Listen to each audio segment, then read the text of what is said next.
First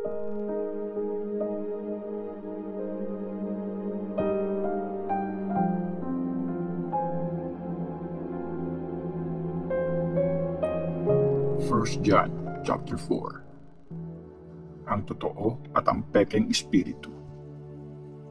Mga kaibigan, huwag niyong paniwalaan lahat ng mga taong nagsasabing nasa kanila ang espiritu ng Diyos. Itest niyo ang mga espiritu para malaman niyo kung galing nga yan sa Diyos. Marami na kasing mga peking prophets na nagkalat sa mundo. Ganito niyo malalaman kung espiritu yan ng Diyos. Pag sinasabi niya na dumating si Jesus Christ bilang tao, nasa kanya ang espiritu ng Diyos. Pero pag hindi niya sinasabi ito tungkol kay Jesus, wala sa kanya ang espiritu ng Diyos. Espiritu ng Antichrist ang nasa kanya. Narinig niyong dadating siya at ngayon, nandito na siya sa mundo. Mga anak, sa Diyos kayo at natalo niyo na ang mga peking prophets kasi mas makapangyarihan ang espiritu na nasa inyo kaysa sa espiritu na nasa mundo. Tungkol sa mga bagay sa mundo ang sinasabi ng mga peking prophets at nakikinig sa kanilang mundo kasi taga-mundo sila.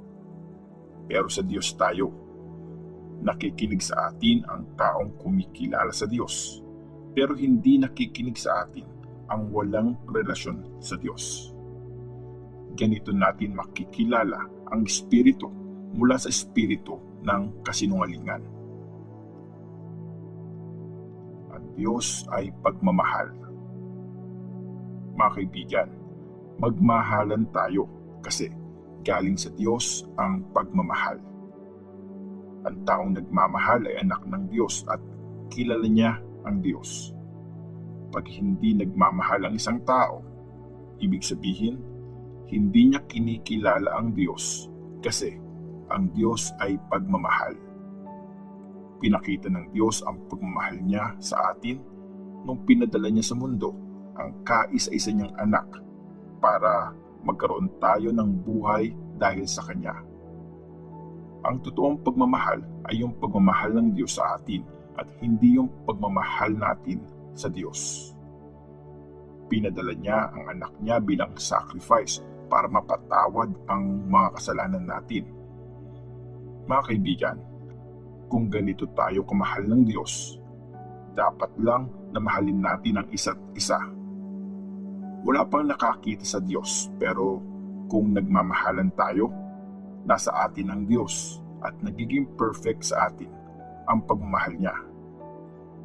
Sigurado tayo na namumuhay tayo na united sa Diyos at ganun din siya sa atin kasi binigay niya sa atin ang espiritu niya. Nakita namin at sinasabi namin sa iba na pinadala ng Ama ang anak niya para maging Savior ng mundo.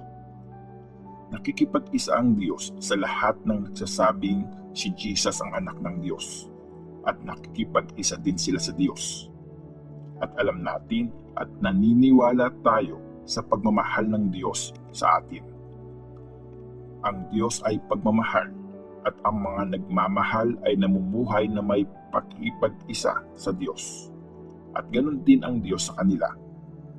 Nagiging perfect ang pagmamahal sa atin para maging malakas ang loob natin pagdating ng Judgment Day. Kasi kagaya ng kay Christ ang buhay natin sa mundong ito. Walang halong takot ang pagmamahal kasi tinatanggal ng perfect na pagmamahal ang takot. Hindi pa perfect ang pagmamahal ng taong natatakot kasi natatakot siya sa parusa. Nagmamahal tayo kasi una tayong minahal ng Diyos. Kung sinasabi natin mahal natin ang Diyos pero galit naman tayo sa kapatid natin, mga sinungaling tayo.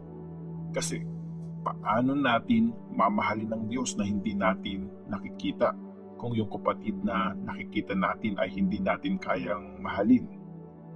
Ito ang utos na binigay ni Christ sa atin. Kung mahal mo ang Diyos, dapat mahalin mo rin ang kapwa mo.